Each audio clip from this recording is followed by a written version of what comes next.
When I started my recruiting career, I once had a hiring manager tell me that if an engineer wore a tie to an interview, that he wouldn't hire that person because it signaled they weren't a culture fit for the team. So I'm sure that you have all seen the impact of bias in your career, and today we're going to talk about reducing bias. Thank you. Affinity bias is finding that common connection with someone right away.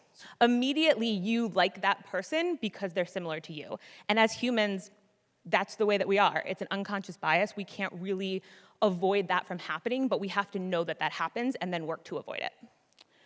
The next one is confirmation bias. Now, this can arise.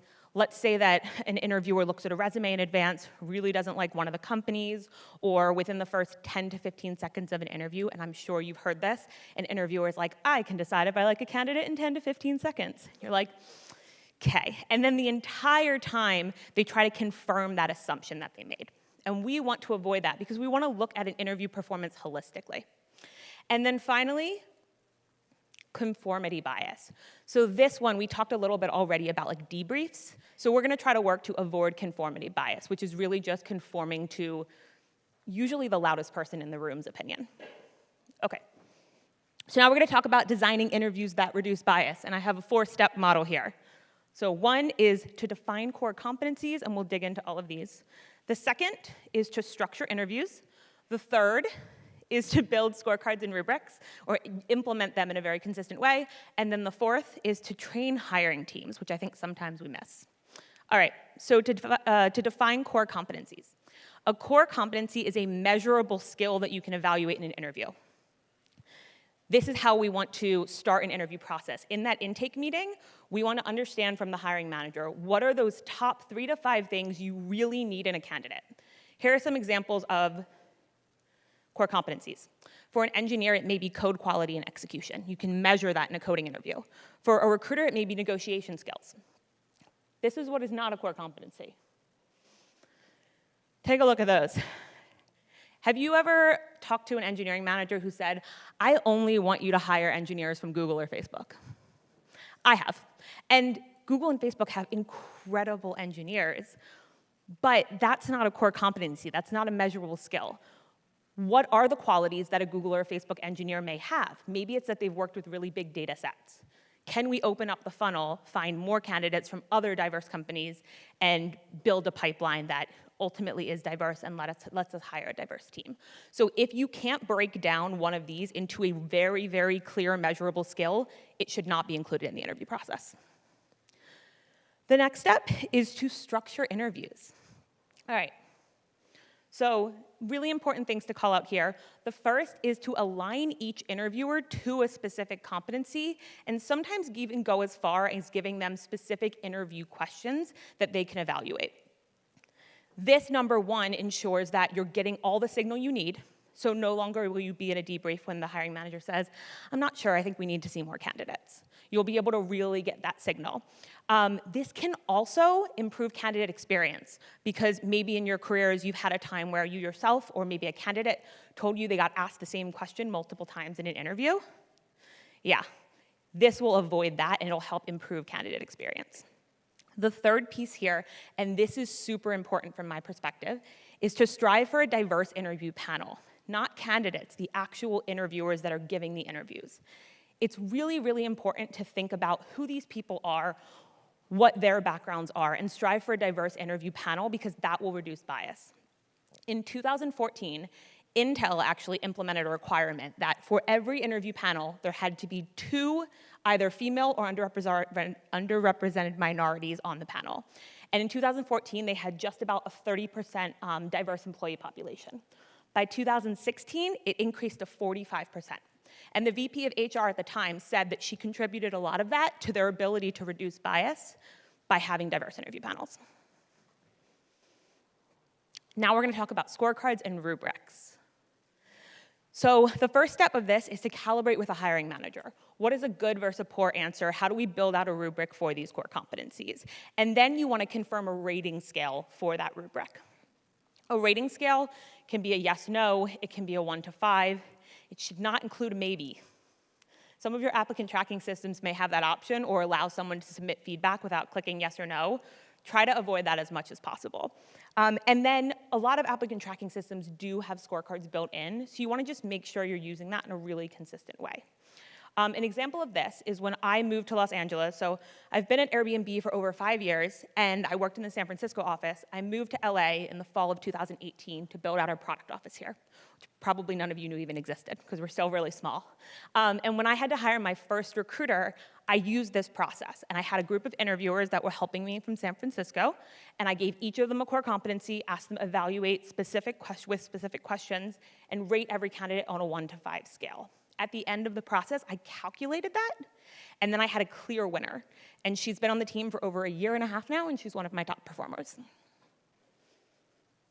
All right, now training hiring teams. This one is super, super important. We need to make sure interviewers are prepared to go in and provide a positive candidate experience. So number 1, educate your interviewers on potential unconscious biases. The first step is being aware that these exist, so you can definitely take some time to talk to hiring managers, interviewers about their biases, and use data, if possible. The second is to calibrate interviewers on core competencies. So make sure they understand it, they know what questions to ask, and then what we do at Airbnb is actually implement shadow and reverse shadows. So a newer interviewer will shadow a tenured interviewer so that they know how to do it and then can provide a really positive candidate experience after that. And then model competency-based feedback. In all of the hiring manager and interviewer trainings I create, I give examples of really good versus really poor feedback. So like really bad feedback, this candidate wore a tie to the interview. Really good feedback, this candidate did not meet the expectations of code quality in XYZ way. And not only is that really, really good feedback for them to share, but it also helps us calibrate and become better recruiters. Because if we know exactly why someone's not a fit, we can bring more qualified candidates to the table. A lot of this can also reduce time to hire because people are making really quicker decisions, they're getting the signal they need, and their feedback's really clear. All right, and to wrap up, 5 things that I want you to think about. I want to challenge you to think about doing one of these in the next couple weeks. The first, instruct interviewers to avoid reviewing resumes before they interview. I've gotten arguments on that before because they say, but what about candidate experience? Well, tell them. At Airbnb, we ask engineering interviewers, not to look at a resume before they interview a candidate. Because what does it matter what company they went to, whether they went to an elite university or not? What matters is that they can code. And if you're using this competency-based model, all you should be looking for is whether or not they meet that competency, not whether or not they have a perfect resume. And then the second is to remove identifiable information from pre-assessments. This is very similar. Now, this first one avoids both affinity and confirmation bias. This one also avoids pretty much both of them as well. On the data science team at Airbnb, I led the DS team for about 2 years before moving to LA, recruiting team. And we implemented a process where we had all of our data science take-homes. We had blind reviews. So we asked candidates, do not send them in with any information, no name, no resume, nothing about yourself, purely just the skills that you can present to us. And then Greenhouse, which is our applicant tracking system, actually allows us to evaluate that without seeing that information. So this is a really good one to implement, and you can do it both if your ATS supports it or just in a manual way. The next is, I already said this, but I wanted to repeat it because it's so important. Design all interview panels with diversity in mind. And work with your hiring managers to do that. Explain why it's important to them. Require interviewers to fill out scorecards before they share feedback with each other. This combats conformity bias. So a lot of applicant tracking systems do allow you to turn on a preference where if a group of people are interviewing, the interviewers can't actually see the other scorecards until they submit their own feedback. So definitely do that. But then also ask people to put their feedback in before they actually attend that debrief, so you know that the feedback you're getting is their actual opinion. And then 5, influence your hiring teams to take unconscious bias training.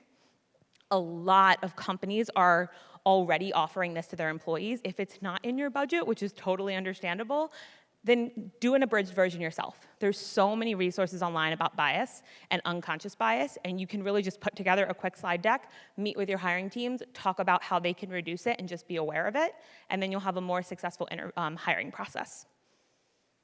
All right, so to wrap up, we want to reduce bias because if we reduce bias, we can build more diverse teams, we can get better signal, we can even, in some cases, potentially reduce time to hire and provide a better candidate experience. So I hope this was helpful for you. Thank you so much for having me, and have a good day.